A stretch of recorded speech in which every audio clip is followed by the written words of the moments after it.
लोक शक्ति समाचार में आपका स्वागत है दोस्तों। Deputy commissioner of animal husbandry Aurangabad Shri doctor PD Chaudhary साहब से हमने आज जानवरों की लंपी बीमारी के बारे में मालूमात ली और बातचीत की। तो चलिए इस बारे में जानते हैं। डॉक्टर पीडी चौधरी सर, आपका लोक शक्ति समाचार में स्वागत है। सर, ये लंपी स्किन डिसीज़ जो जानवरों में पाई जा रही है उसके बारे में आप कुछ इन्फॉर्मेशन हमारे माध्यम से लोगों को देना चाहेंगे? हाँ, लंपी स्किन डिसीज़ ये स्किन में होने वाले, जैसे अपने त्वचा पे जानवरों को होने वाला डिसीज़ है। ये एक्चुअली कैप्री वायरस नाम के वायरस से होता है और ये प्रामुख्याने गाय और भैंस वर्गीय जो रहती है, जैसे गाय, बैल और भैंस, उसको ही होता है लंपी स्किन डिसीज। और ये वैसे महाराष्ट्र में नागपुर और वर्धा साइड में ज़्यादा उसका प्रसार हुआ है। लेकिन औरंगाबाद में उसके कुछ जगह, जैसे कि गंगापुर में तुर्काबाद है या पैठन में एक दो जगह, ऐसे 2-3 जगह उसका सिम्टम्स या उसके एनिमल्स हमको नज़र आए हैं औरंगाबाद में। तो उस एनिमल से हमने अपने सैंपल लेके, जैसे ब्लड सैंपल है, नाक में जो उसका स्राव आता है उसके सैंपल हमने कंफर्मेशन के लिए भोपाल लैब को भेज दिए हैं। वहाँ से अभी कंफर्मेशन आना बाकी है।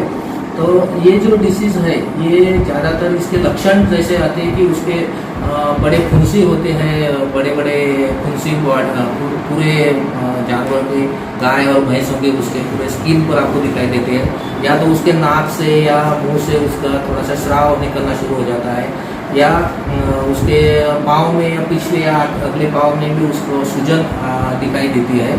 ऐसे सिम्टम्स उसके दिखाई देते हैं। सर, ये जो लंपी स्किन डिसीज़ है तो ये जानवरों से इंसानों में भी होता है क्या? नहीं, ये कैप्री वायरस है जो पॉक्स विरिडी में आता है, और लेकिन वो खाली गाय और भैंस इनमें ही दिखाई देते हैं। यहाँ से आदमी को इसका संसर्ग नहीं होता। ये खाली एक गाय से दूसरे गाय को हो सकती है या गाय से भैंस को हो सकती है। दूसरे एनिमल जैसे कि भेड़, बकरी, उसको भी नहीं होता, आदमी को बिल्कुल नहीं होता। अच्छा सर, ये गाय और भैंस के दूध में भी इसके कीटाणु पाए जाते हैं या नहीं पाए जाते? नहीं, अभी तक तो ऐसा कोई ये नहीं है, रेफरेंस नहीं मिला है उसके कीटाणु पाए जाते हैं। लेकिन जो स्राव है उसका, गाय का, या जो जहाँ भी उसकी फुंसी आई है, फुंसी यदि फूट गई, उसके फूट से जो स्राव निकलता है उसमें भी वो प्रसार होता है उससे। या उसके ऊपर जो डास या कीटक जो रहते हैं, जैसे कि गोचिड, गोमाशी जो रहते हैं, तो उससे भी उसका प्रसार होता है दूसरी जगह से, लेकिन आदमी को नहीं होता। सर, जानवरों में ये बीमारी किस वजह से होती है? ये पॉक्स वायरस है, ये वायरल इन्फेक्शन है। जैसे कि विषाणु जो है, ये जैसे अभी आर्द्रता और टेम्परेचर ये फेवरेबल कंडीशन है, तो उसकी वायरस की वजह से होता है। सर, ये लंपी स्किन डिसीज से बचने के लिए क्या किया जाए? हाँ, लंपी स्किन डिसीज का जो प्रसार है वो प्रसार होता है कीटक की वजह से, जैसे कुछ माशिया, गोमाशिया, गोचीड, इसकी वजह से प्रसार होता है। तो ये पहले उसका कंट्रोल करना बहुत इम्पोर्टेंट है। जैसे कि एनिमल को उसका वैक्सीन अवेलेबल नहीं है, जो वैक्सीन काउ पॉक्स जो है या फिर गोट पॉक्स जो है, तो जैसे बकरी का जो वैक्सीन आता है गोट पॉक्स, तो उसको ही गवर्नमेंट ने रिकमेंडेशन दिया है। उसका वैक्सीन यूज़ करने के बाद उसका रिएक्शन अच्छे तरह से उसका रिजल्ट दिखाई दिया है और उसका प्रचार किया है। लेकिन गोचिड, गोमाशी जो आपके गोठे में है, शेतकरी के गाय के आजू बाजू में, या उसको स्वच्छता रखना, उसको साफ रखना, और जानवरों का मूवमेंट नहीं करना है, उसको दूसरी जगह भेजना नहीं है। और जैसे ही उसको सिम्टम दिखाई दे तो उसको आपको बाजू में विलगीकरण उसका करना है, सेपरेट रखना है और उसको सिम्टोमेटिक ट्रीटमेंट देना है। और जल्दी से जल्दी अपने नज़दीक के पशु वैद्य डॉक्टर को दिखा के उसका ट्रीटमेंट करना है।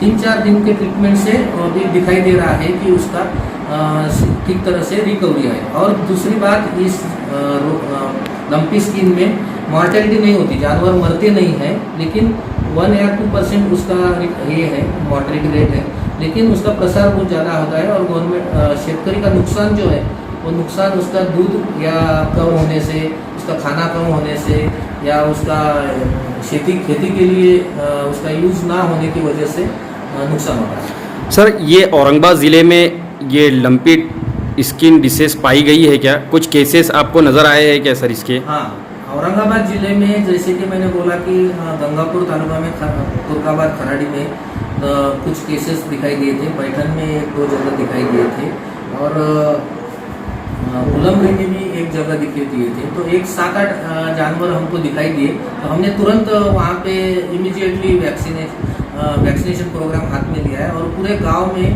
कोचिंग गोमाशी निर्मूलन का भी जो फवारनी करना है, गोटा साफ करना है उसके, और पॉम्पलेट की हिसाब से ये एक तरह से पॉम्पलेट तैयार करके लोगों में अवेयरनेस भी किया है। तो लोगों को पूरी इंफॉर्मेशन दे दी गई है और वो कंट्रोल में है। औरंगाबाद में अभी ज़्यादा केसेस दिखाई नहीं दे रहे हैं। Thank you sir. तो इससे हमें पता चला कि ये बीमारी जानवरों के स्किन की बीमारी है, जिससे सिर्फ बैल, गाय और भैंस को ही होती है और ये बीमारी जानवरों से इंसानों को नहीं लगती है और इन जानवरों के दूध में भी अभी तक इस बीमारी के कीटाणु नहीं पाए गए। अगर आपके जानवरों में इस किस्म के सिम्टम्स पाए गए तो आप अपने करीबी जानवरों के दवाखाने में अपने जानवरों को बताएं, वहाँ इसका इलाज बेहतरीन हो सकता है और अपने जानवरों का सफाई और सेहत का ख्याल रखें। तो देखते रहिए लोक शक्ति समाचार औरंगाबाद।